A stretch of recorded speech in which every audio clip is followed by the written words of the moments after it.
بن جندب سے روایت کی ہیں. وہ کہتے ہیں کہ آن حضرت صلی اللہ علیہ وسلم صبح کی نماز کے بعد صحابہ سے اکثر دریافت فرماتے کہ آج رات تم میں سے کسی نے کوئی خواب دیکھا ہے؟ آپ صحابہ سے پوچھتے تھے. اس سے کیا بات پتہ چلتی؟ اس سے کیا سیکھنے کو ملتا ہے؟ یعنی آپ کی تعلیم میں ہلکی پھلکی بات بھی ہوتی تھی، اور اس کے علاوہ یہ کہ انسانی سطح پر، انسانی لیول پر لوگوں سے کمیونیکیشن. کیونکہ آپ نے دیکھا ہوگا کہ ہر شخص کی زندگی میں خواب کی بڑی اہمیت، کوئی کیسا بھی ہو خوابوں کو بہت اہمیت دیتا ہے. اور پھر آپ ان سے پوچھتے تھے.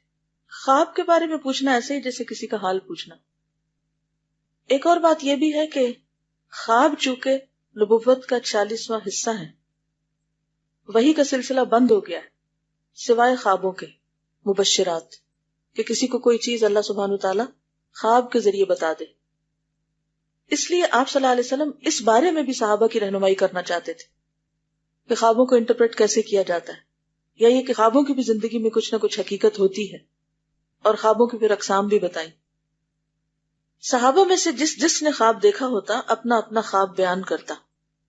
خواب ہر ایک سے نہیں بیان کیا جاتا، صرف کسی مخلص ساتھی سے یا اس شخص سے جو صاحب علم ہو، تاکہ اگر وہ مناسب سمجھے تو اس کی تعبیر بتا دے، ورنہ نہیں. کیونکہ خواب کی تعبیر جب تک نہ کی جائے تو اس کا اثر نہیں ہوتا.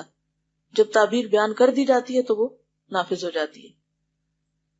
ایک صبح خود آن حضرت صلی اللہ علیہ وسلم نے بیان فرمایا کہ آج میرے پاس 2 آدمی آئے، مجھے اٹھایا اور کہا کہ آپ ہمارے ہمراہ تشریف لے چلیں، نہیں ہمارے ساتھ.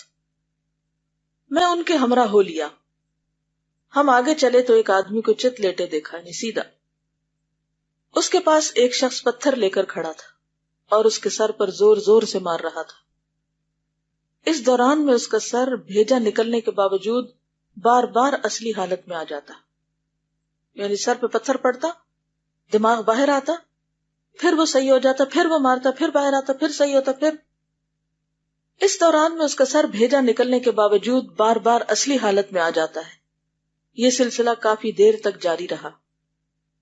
یہ دیکھ کر میں نے سبحان اللہ کہا اور پوچھا کہ یہ کون ہے؟ انہوں نے کہا کہ آگے تشریف لے چلیے. ہم آگے بڑھے تو دیکھا کہ ایک آدمی اوندھے منہ لیٹا ہوا. پہلا سیدھا لیٹا ہوا تھا اور اب یہ الٹا لیٹا ہوا، اور دوسرا اس کے پاس لوہے کے کانٹے لے کر کھڑا ہے. سوئے ہوئے کے گالوں اور منہ پر وہ اس طرح مارتا ہے. کہاں؟ گالوں، چیکس پہ اور منہ پہ اس طرح مارتا ہے کہ اس کے گال آنکھیں، ناک، گردن کی طرف کھینچ آتے ہیں، یعنی نیچے کو مڑ جاتے ہیں. پھر وہ دوسری طرف مارتا ہے جس سے اس کا وہی حال ہو جاتا ہے. اس عرصے میں اس کی دوسری جانب اپنی اصلی حالت پہ آ جاتی ہے. ایک طرف مارتا ہے تو وہ حال خراب ہو جاتا ہے، تو اتنے اس کے بعد وہ دوسری طرف مارتا ہے تو پہلا ٹھیک ہوتا ہے، تو پھر باری باری مارتا جاتا ہے. اس عرصے میں اس کی دوسری جانب اپنی اصلی حالت پر آ جاتی، پھر اس کا وہی حال ہوتا ہے جو پہلے ہوا تھا. یہ سلسلہ برابر جاری رہتا ہے. میں نے کہا سبحان اللہ، یہ کون لوگ ہیں؟ انہوں نے کہا کہ آگے تشریف لے چلیے. ہم آگے بڑھے. ایک بہت بڑا تنور دیکھا جس سے چیخ پکار کی آوازیں آ رہی تھی. ہم نے جا کر دیکھا تو اس میں ننگے مرد اور ننگی عورتیں نظر آئیں جن کے نیچے شعلے بھڑک رہے تھے. اب یوں سمجھی جیسے کھڑی لکڑیوں کے نیچے کو آگ لگا دے اور وہ شعلوں میں لپٹی ہوئی، اور وہ چیختے چلاتے آگ سے پناہ مانگ رہے تھے. میں نے پوچھا یہ کون لوگ ہیں؟ انہوں نے کہا آگے تشریف لے چلیے. آگے چلے تو ایک نہر کا پانی خون کی طرح سرخ تھا اور ایک آدمی اس میں تیر رہا تھا، اور دوسرا نہر کے کنارے بے شمار پتھروں کا ڈھیر لگائے کھڑا تھا. تیرنے والا تیرتے تیرتے تھک کر نہر کے کنارے آیا تو کنارے پر کھڑے آدمی کے سامنے آ کر اپنا منہ کھولا. اس نے اس کے منہ میں ایک پتھر ڈال دیا، پھر وہ پانی میں تیرنے لگا. یہ حالت اس کی جاری رہی. میں نے اس کے متعلق پوچھا تو کہنے لگے آگے تشریف لے چلیے. آگے ایک دہشت ناک کریہ المنظر آدمی دیکھا، یہ بہت خوف زدہ. وہ آگ کے کنارے کھڑا آگ کو دھونک رہا تھا، یعنی ایسا شخص تھا جسے دیکھ کے ڈر لگ جائے تو آگ جلا رہا تھا. اس کے گھر چکر لگا رہا تھا، یعنی آگ کے آس پاس گھومتے ہوئے آگ کو بھڑکا رہا تھا. میں نے کہا یہ کون ہے؟ انہوں نے کہا آگے تشریف لے چلیے. آگے بڑھے تو ایک خوبصورت عمدہ وسیع خیمہ دیکھا جو پوری طرح سجایا گیا تھا. اس کے نیچے ایک طویل القامت یعنی لمبے قد والا لمبا تڑنگا آدمی کھڑا تھا. اس کی لمبائی اس قدر تھی کہ اس کا سر آسمان کے ساتھ لگا ہوا تھا.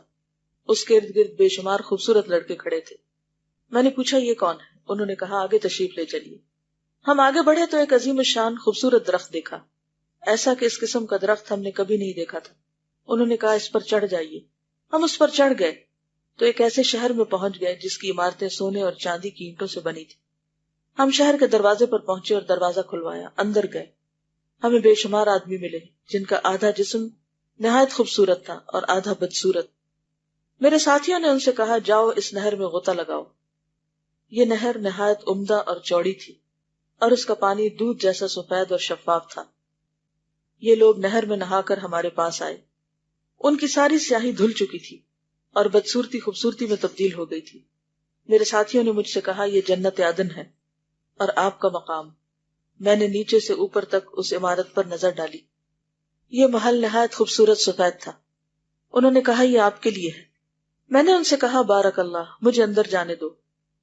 انہوں نے کہا ابھی نہیں، آپ تو اس کے اندر جائیں گے ہی. میں نے ان ساتھیوں سے کہا کہ آج رات کو میں نے یہ عجیب و غریب چیزیں دیکھی ہیں.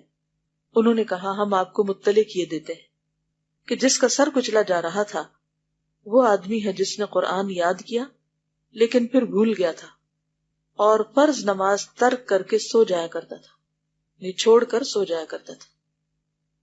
وہ جس کا منہ اور باچھیں لوہے کے کانٹوں سے چیری جاتی تھی اپنے گھر سے نکل کر لوگوں کی غیبت کیا کرتا تھا. بعض لوگوں کی عادت ہوتی ہے نا صبح سویرے اپنے کام کاج سے فارغ ہو کے یا چھوڑ کے گلی محلے میں نکل گئے، کبھی ایک کے گھر کبھی دوسرے کے گھر، اس کی باتیں ادھر اس کی ادھر.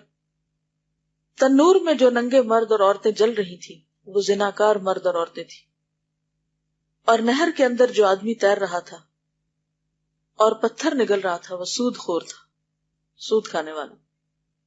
آگ کے کنارے کھڑا دہشتناک کریہ المنظر آدمی جو آگ دھونک رہا تھا وہ خازن جہنم تھا، یعنی جہنم کا داروغہ. کیا نام ہے اس کا؟ مالک. اور وہ آدمی جس کا سر آسمان سے لگا ہوا تھا وہ حضرت ابراہیم علیہ السلام تھے اور ان کے ارد گرد لڑکے جمع تھے.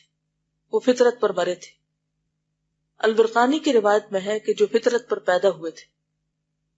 کچھ لوگوں نے اس موقع پر حضرت صلی اللہ علیہ وسلم سے دریافت کیا کہ یا رسول اللہ کیا یہ مشرکوں کی اولاد تھی؟ آپ نے فرمایا ہاں یہ مشرکوں کی اولاد تھی.